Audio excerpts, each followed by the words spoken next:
Hello everyone. Today we are going to discuss about Java methods.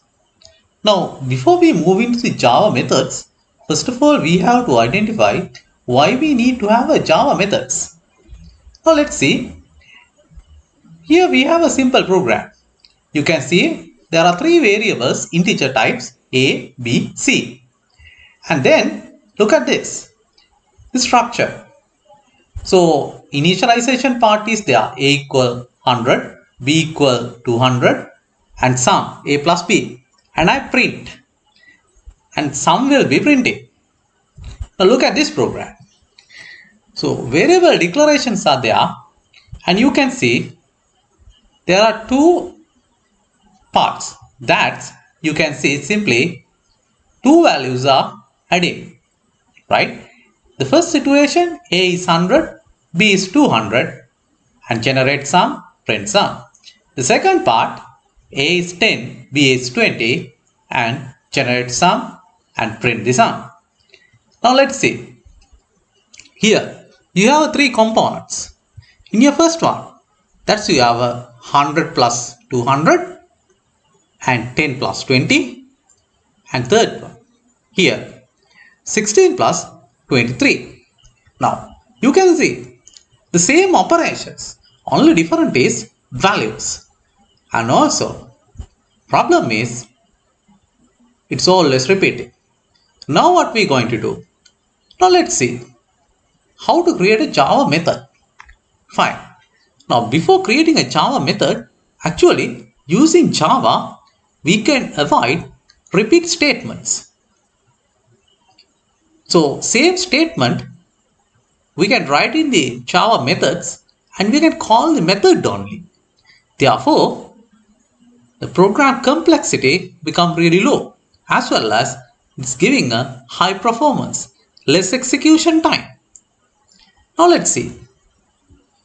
So in your Java method, so first of all you should have access level. And what do you mean by access level? Access level, you have a public. That means in this method you can add or you can access anywhere in the solution. So one solution there might be a several packages. Under the several packages there are several projects. So if you create public method, you can access anywhere in the solution. What do you mean by private? Private means that can access within a class. And protected, it can access within a package only. And then you have a return type. Return type means basically what type of values you are returning. It might be a integer value or double, string, and remember if you don't have anything to return, that will be void, and also you can return boolean value as well. And then the method name. Method name is a meaningful name. So it's something like calculate sum, print full name, something like that. And then you have a listed parameters. So the parameters are something like a variables. That thing we pass into the values into method. Now for example, number 1, number 2, and then string number 1 and string number 2. That can be a different types as well. And also you have something called return value. So return value, the return value data type is same as return type. Now look at this program that we were discussing previous. Here you can see initialization components. Two integer values are there that initialize into the two integer variables. And then you have operation. Yes, operation that used to calculate the sum. And then you have a something called print statement as well. So that is printing a sum. Now again, look at this. As I discussed previously, here you have a sum statement and then that you have a print statement as well. Fine. Now, here, this is public method. Public means this method you can access anywhere in the solution. And also here, I'm not returning any value. I just print. Therefore, I use this one as a void. And then this is my method name, print sum. And then there are two variables because we don't know what are the values are passing, but we know there are two integer values are coming. Therefore, we use two integer parameters.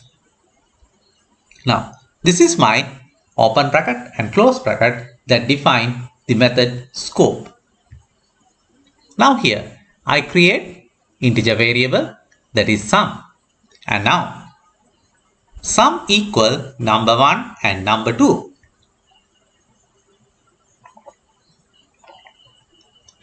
And then I am printing the sum. Now, we come to the complete program. Look at this. Here, I have a main method. And then I have a print sum method. Right. Now, let's see. Here, I call the method as well. Starting the main method. Now, I declare A and a B. I initialize A into 10 and B into 20. Print sum. Yes, where's that print sum? And A value is 10, B value is 20. And it called to the print sum method. Now, A is 10, B is 20. And I call to the print sum method.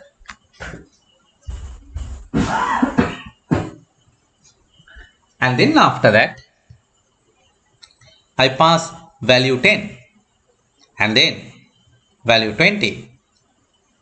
So whatever parameter A, B map into the number 1 and number 2. And then you can see sum equal number 1. Number 1 is 10. Number 2 is 20. And then sum is 30. Then 30 value will be printing.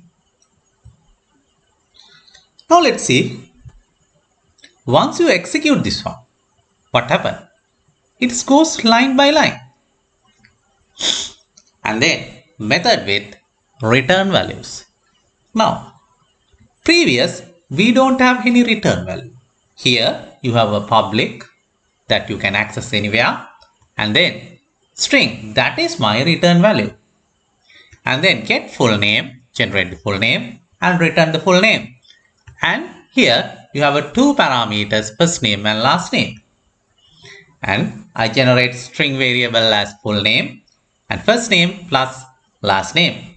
And I return the full name as well. Now let's look at this program. Here you have a main method and two variable declarations, string name 1, string name 2. And then you have another one, name 1 equal Priyanga, name 2 equal Srivadana. And then after that, you have something called string my name. And also the latter part, you have public string get full name. That is my method. And you have two parameters. And there it's returning full name. Now we start from the main method.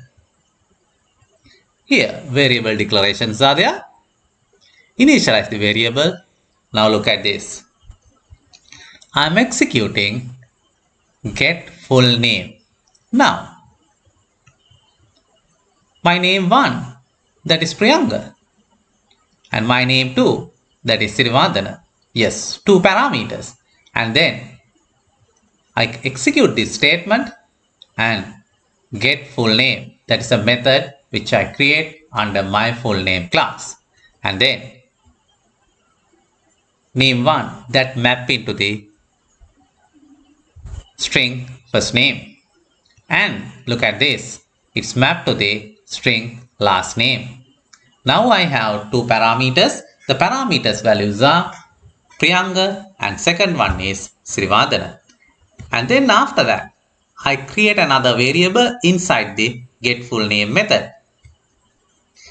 Full name equal first name. Now, the first name is Priyanga and last name that is Srivadana. And then after that, my full name is Priyanga Srivadana and it will return the Priyanga Srivadana as a return value. Now it's where to go. Now, again, it goes to the main method. Now look at this. Once I execute this one, this Priyanga Srivadana return value that goes to the string my name. Now, string my name value is now Priyanga Srivadana. And then after that, it goes to the print statement and it will be printing Priyanga Srivadana. Right. Now, today we discuss about how to create a method.